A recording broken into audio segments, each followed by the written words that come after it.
بسم اللہ الرحمن الرحیم.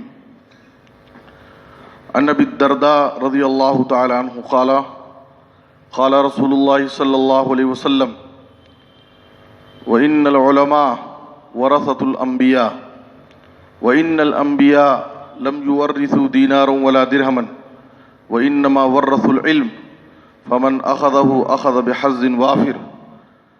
رواہ ابو داؤد. محترم حضرات، گزشتہ کل کے درس میں آپ کے سامنے بتایا گیا کہ قیامت کی نشانیوں میں ایک نشانی یہ بھی ہے کہ علم اٹھا لیا جائے گا اور جہالت عام ہو جائے گی. اور علم اٹھانے کا مطلب یہ ہے کہ اللہ تعالیٰ علماء کو وفات دے دے گا. علماء کی موت کے ذریعے اللہ تعالیٰ اس روئے زمین سے علم کو اٹھا لے گا. تو آپ دیکھ رہے ہیں کہ دھیرے دھیرے آخری زمانے میں جس دور سے ہم اور آپ گزر رہے ہیں، علم اٹھتا جا رہا ہے. آج کے درس میں آپ کے سامنے اس بات کی وضاحت کی جائے گی کہ علماء کی زندگی کو غنیمت جانیں. ہمارے درمیان جو بھی علماء ہیں، ہمارے خاندان میں، ہمارے گھروں میں، ہمارے پاس پڑوس میں، محلے میں، معاشرے اور سماج میں، ہماری بستی میں جو موجود علماء ہیں، ہم ان کو غنیمت جانیں، ان کی قدر کریں، ان کا ادب اور احترام کریں، ان کے علم سے بھرپور فائدہ اٹھائیں. عام طور پر ہوتا یہ ہے کہ زندگی بھر لوگ علماء کی قدر نہیں کرتے اور موت کے بعد مدح سرائی شروع کر دیتے ہیں، تعریف کے پل باندھنے لگتے ہیں. فلاں ایسے تھے، فلاں ویسے تھے، فلاں ایسے تھے زندگی میں، لیکن ان کی قدر نہیں کی. ان کے علم سے جیسا فائدہ اٹھانا چاہیے فائدہ نہیں اٹھائے. عمر بھر سنگ زنی کرتے رہے اہل چمن. ہمارا حال یہ ہے، عمر بھر سنگ زنی کرتے رہے اہل چمن. یہ اور بات ہے کہ دفنائیں گے اعزاز کے ساتھ. تو اس لیے ہمیں چاہیے کہ زندگی میں ہم علماء سے فائدہ اٹھائیں اور ان کی قدر کریں. ابو داؤد کی جو حدیث میں نے آپ کے سامنے پیش کی ہے، اس حدیث کے اندر آپ صلی اللہ علیہ وسلم نے کہا کہ علماء یہ انبیاء کے وارث ہیں، اور انبیاء نے اپنی وراثت میں دینار اور درہم نہیں چھوڑے بلکہ انہوں نے علم چھوڑا ہے.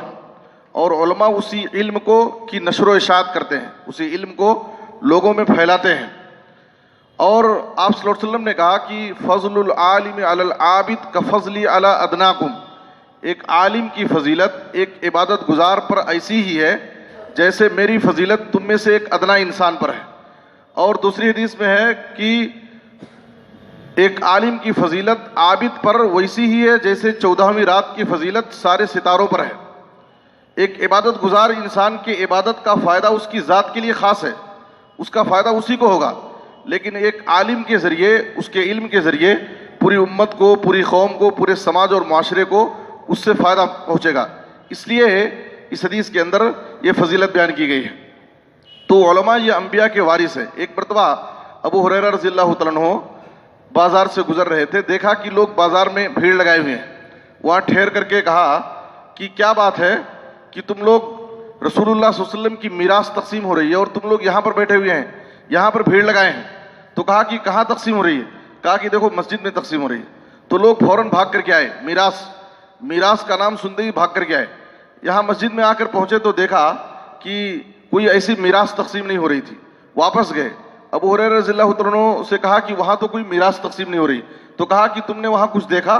کہا کہ ہاں، رائنا قوما یصلون وقوما یقرؤون القرآن وقوما یتذاکرون الحلال والحرام. ہم نے مسجد میں دیکھا کہ کچھ لوگ ہیں جو نمازیں پڑھ رہے ہیں، کچھ لوگ قرآن پڑھنے میں مشغول ہیں، اور کچھ لوگ ہیں جو حلال اور حرام کا علم حاصل کر رہے ہیں. تو ابو ہریرہ رضی اللہ عنہ نے کہا وَيْحَكُمْ فَذَاكَ مِيرَاثُ رَسُولِ اللَّهِ صلی اللہ علیہ وسلم. تم پر افسوس ہے، یہی تو رسول اللہ صلی اللہ علیہ وسلم کی میراث ہے کہ حلال و حرام کا علم حاصل کرنا، دین اور شریعت کا علم حاصل کرنا، اخلاق و آداب سیکھنا، یہی تو نبی صلی اللہ علیہ وسلم کی میراث ہے جو مسجد میں وہ لوگ سیکھ رہے ہیں.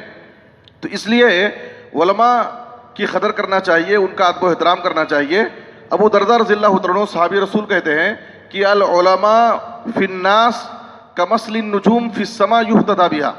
علماء کی مثال لوگوں میں ویسی ہی ہے جیسے آسمان میں ستاروں کی مثال ہے. جن ستاروں سے رہنمائی حاصل کی جاتی ہے، اسی طریقے سے زمین پر علماء کے ذریعے دین اور دنیا کی شریعت کی رہنمائی حاصل کی جاتی ہے.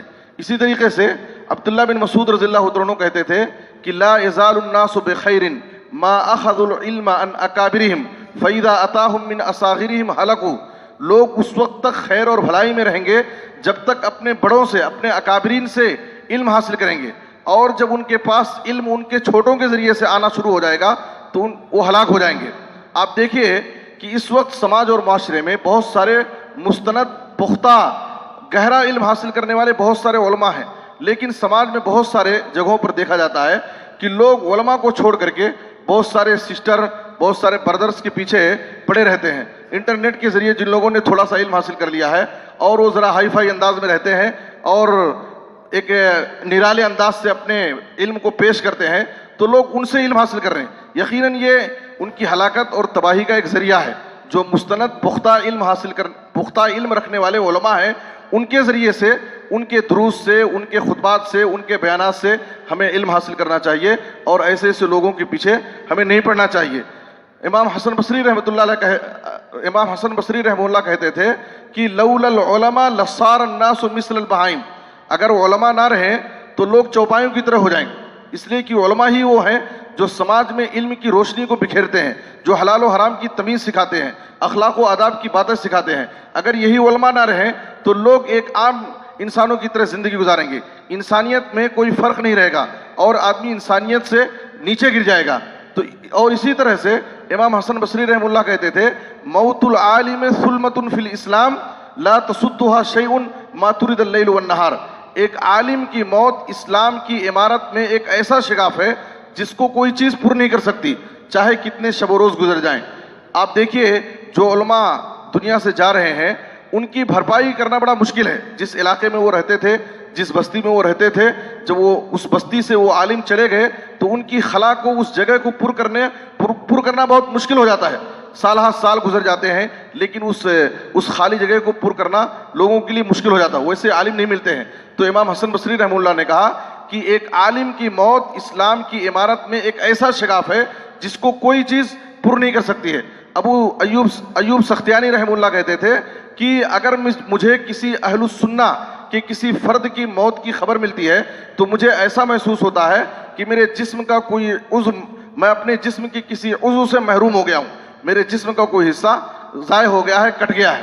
تو آپ دیکھیے کہ ہمارے اسلاف کے ہاں علماء کرام کی کیا قدر و منزلت تھی، ان کا کیا مقام تھا، اور کس طریقے سے ان کی ضرورت کو محسوس کرتے تھے اور ان کی زندگیوں کو اپنے لیے غنیمت سمجھتے تھے۔ اور بعض لوگوں کو ہوشیار ہونا چاہیے جو علماء کے تعلق سے بدگمانی لوگوں میں پھیلاتے ہیں یا ان کی شان میں گستاخی کرتے ہیں، ان کے بارے میں زبان درازی کرتے ہیں، سب و شتم کرتے ہیں، غیبت اور چغلی ان کی کرتے ہیں، انہیں ہوشیار ہونا چاہیے، بچنا چاہیے۔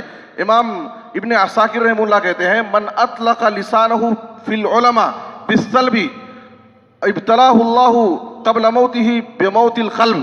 ابن عساکر رحمہ اللہ کہتے ہیں کہ جو شخص علماء کے بارے میں زبان درازی کرے گا، سب و شتم کرے گا، ایسے شخص کو اللہ تعالیٰ اس کی موت سے پہلے دل کے موت کے فتنے میں مبتلا کر دے گا۔